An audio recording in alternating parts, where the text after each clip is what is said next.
Tokenizing Real World Assets. Now this is Repo Part 2.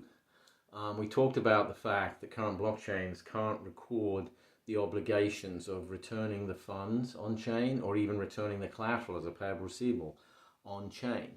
But there's a couple of interesting things about a repo. Is the party that borrowed the money didn't borrow it to longingly look at it. It borrowed the money to spend it on some transactions that it's required to be funded. So not only is there a payable receivable back to the borrower, but the funds are now taken and used in the funds. So you have to have a receivable back to the repo to prove where the source of the funds was that funded these trades.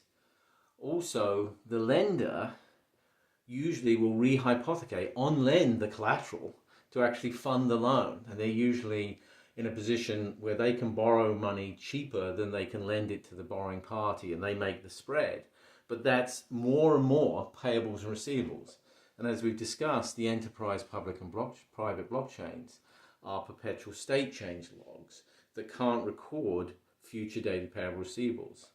Now, they may have a smart contract, but that's an algorithm, and you can't reconcile or accrue or project from an algorithm.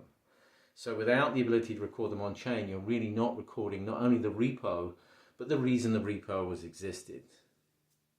So if you want to understand how Alpha-S Core's Tapestry X has solved this problem as a networked accounting ledger technology in blockchain, then please feel free to reach out to me.